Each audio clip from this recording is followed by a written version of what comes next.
I made mistakes when I was younger. And when I was 20, every single time I blew a live account, it was with this mentality of, okay, I got to make it all happen today. And usually it would be on the heels of something like the morning move where I missed it. And I'm thinking to myself, oh man, it's going to really go further. And then I would give in, chasing it. And then a small little move. And I'm talking such an insignificant, minor fluctuation go against me just a little bit. And I would come unraveled. Like it didn't even come close to a stop loss. Didn't even come near it. But because I was poorly positioned, my entry sucked because I chased it. I'm driving around trying to fill up these vending machines. 20 years old. I'm hot. My air conditioner doesn't work in the truck. I had every possible disadvantage going on. Like, I don't think anybody could have ever done what I was trying to do, ever. But in my mind, as a 20-year-old, because I understand you guys that are 20, you think your shit doesn't stink. You think you're going to be the one. I'm telling you, you're going to be just like everybody else. And I was just like everybody else when I was 20. This is what happens when your parents and your uncles that are older than you, and they tell you, yeah, okay, we listen to your bullshit. You're going to do something. You're going to do that. You're going to do that. We know, just like we felt that same shit when we were younger. Wait till you really try to do that stuff. And you'll learn. Then you get wisdom. I'm not saying you're going to fail, but you think you're going to be different. And I thought I was going to be different too. I'm different. I'm built different, but it took a long time to get here. And a lot of adversity and a lot of lost money. A lot of you would have quit way beyond not beyond, but way before the things I put myself through. I'm not trying to lift myself up. I'm just saying I just wasn't going to quit. I wasn't quitting. And a lot of folks at 20 years old aren't going to put up with adversities that this industry is going to put on them unless they're taught to view things correctly. And one of the things that always is the case with blowing accounts, you're forcing your hand in such a small little interval of time. It might not be just that one day. It might be in a series of 2 days or 3 days or that trading week. Because you're not fucking closing this week with a loss. You're going to come back. Because you all love Rocky. You got the Rocky theme going on. You're down 65% because you didn't fucking listen. You didn't use a stop loss. You're trying to do everything in the world. Adding more indicators, changing the settings, checking YouTube. Who's doing what right now? Oh shit, he's doing that in the Eurodollar. Let me go over here and do that. You're all trying to do something like it's going to be the magic, ingredients to everything. And you blow your account because you're pushing all of your career. Your whole career now is in the next few decisions. And guess what? You're actually shocked when the result of those decisions amounts to, yes, your career is dusted. You blew another account because you're trying to do something that is impossible. You're putting something on yourself as a trader, as a speculator, and you're trying to insist upon you being perfect. In all circumstances that you're in right now, the market's going to be perfectly in sync with you and you're going to be in sync with it. It's not going to have zero drawdown. You're not going to have any anxiety. And you're going to get the maximum out of the move. After you've missed the initial move. Or after you have taken trades that have caused drawdown. Some of these things are painfully recognizable. These are the things you'd like to ignore and pretend they never happened, but you have to endure them, embrace them, and learn from them. That's how I got where I am today. I didn't run from that stuff. I journaled it, I read it, I lived it, and I said, okay, what am I doing? Every time I blew an account in 20, what the fuck do I got to do to fix this? And I found that it was me doing like today, you're probably thinking about the marketplace. And for those that have maybe went in and chased price and got hurt, this means something to you. It resonates with you. Or maybe today you didn't do something, but maybe because I told you I wasn't doing anything and I'm done, that was an encouragement for you to say, you know what, if ICT's not doing it, I sure is fucking touching it then. Well, that's good. I'm glad you listened. If I'm not doing something, that's one of the best things for you to copycat. But you're going to see folks come up behind the scenes. They weren't there calling the move. They weren't there saying, I'm doing this, here's my entry, here's my stop, here's my target. They're going to come back after the fact and say, oh, you didn't do anything. Oh, you're silly. Oh, ICT doesn't have a trade. But we were nowhere to be found when it was hot and heavy and we could have done something to prove we knew what the fuck we were doing. See, there's all kinds of armchair quarterbacks. They're all going to come in after the fact. And don't let that stuff bother you. Because, again, these are the same people. They're always going to come after the fact. They're always going to show you screenshots of something that they had 15 examples of running, but they're going to share it after the fact. Say, here's the trade I was in. Why didn't you call it out in the Twitter when I said I wasn't touching it anymore? That's what's lacking all the time. But some of you are so new, it's easily taking your attention away from the obvious. You're distracted easily because you're trying to find a person right now with a hot hand. I don't have a hot hand. I have a steady hand. My hand is steady. I know my stuff repeats. I don't need to have my things unfold in one particular day for me to establish dominance. I don't have to be here every single day doing something. I can pick and choose what calendar events that I'm going to participate in and navigate the entire month like that and be okay with it, and be okay with people thinking it should have been better, or I should have done more, or why did I do this and why did I do that. I'm not here to be criticized. I'm not here to be scored. I'm not here for that. And neither should you be.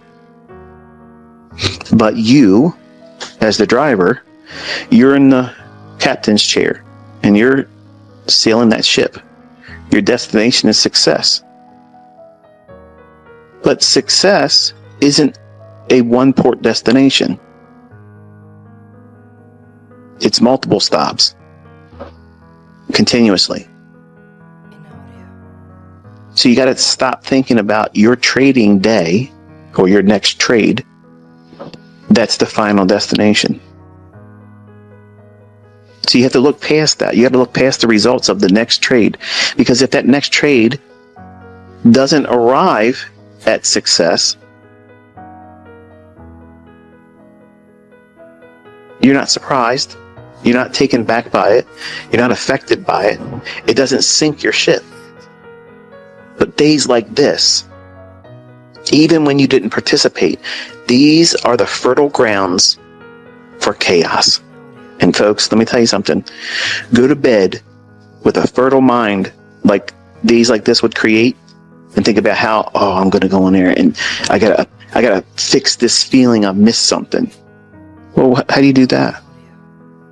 Run out there tomorrow and press a button too fast without thinking about it?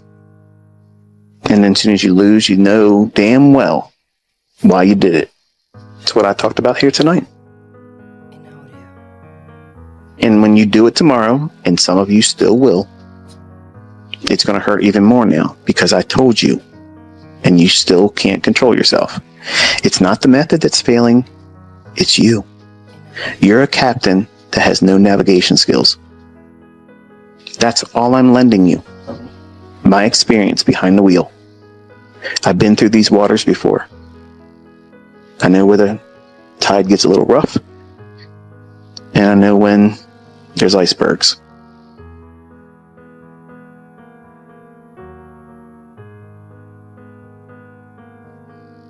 Just don't go out there tomorrow trying to prove yourself.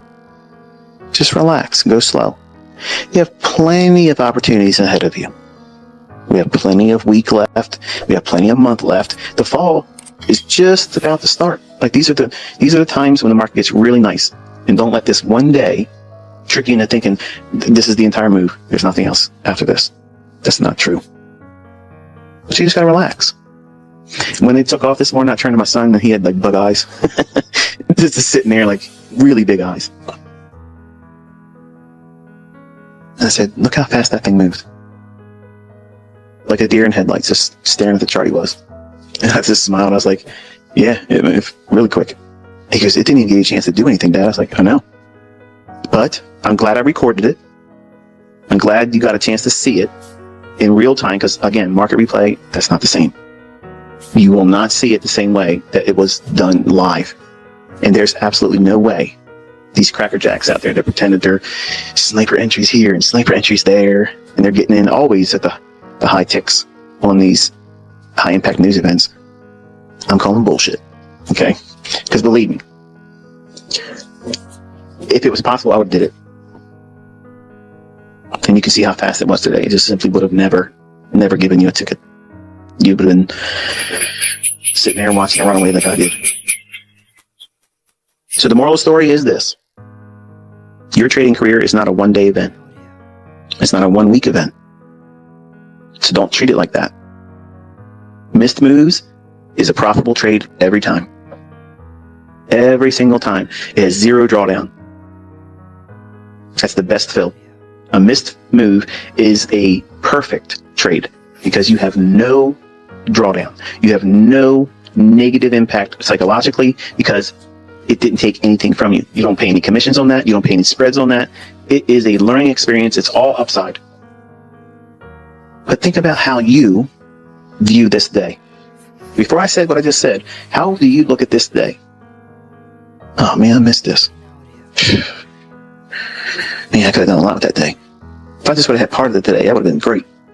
You're filling up your head with all this toxicity instead of looking at it like you should. You didn't weather anything that was painful. You didn't pay any commissions. You didn't suffer a loss. You didn't have the anxiety of being in the market for real and not knowing where the hell to get out at. And you know damn well you wouldn't have had a stop zone. Where would you have put it? Hello. What logic would you have used to place a stop loss in this morning's move? What does that mean? It was just gone. So wherever you would place a stop loss, it would have been wrong. There's no reason to put it wherever you would have tried to put it because it's a move that's been chased. So you never would have put a stop loss on. And that's the reality of it all. You have to be sober and honest with yourself. That's what journals are for. So on a journal entry like today, you should be thinking to yourself, hey, you know what? This was an amazing move. Lots of volatility, speed, ridiculous amounts of speed.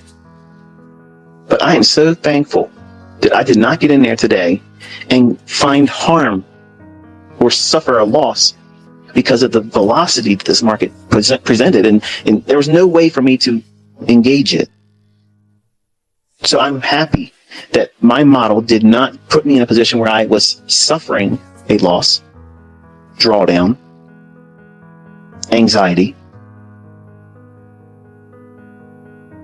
And that's how you treat it.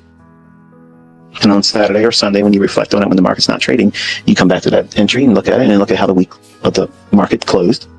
And you reflect on how it makes you feel. What are you going to be reading on the day like today? You're going to be reading that you're positive. I'm glad I did not suffer a loss. I'm glad that my model didn't put me in a trade that was a losing trade. I didn't have any anxiety because I didn't get a valid setup.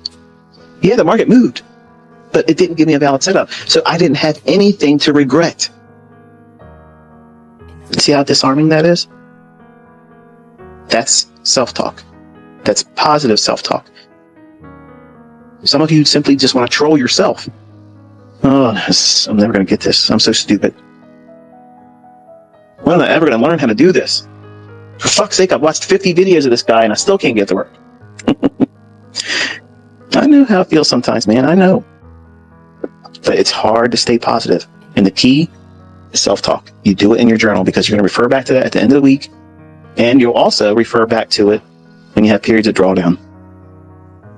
when you're going through periods of drawdown, one of the things in your journal, like maybe on the inside cover of it, when you had a really good week and just an upbeat, positive week, you want to write those dates down and just keep a running tally of that. And when you have a period of drawdown where you're taking losses or you're in a rut, you just can't find your groove, because that's going to happen too.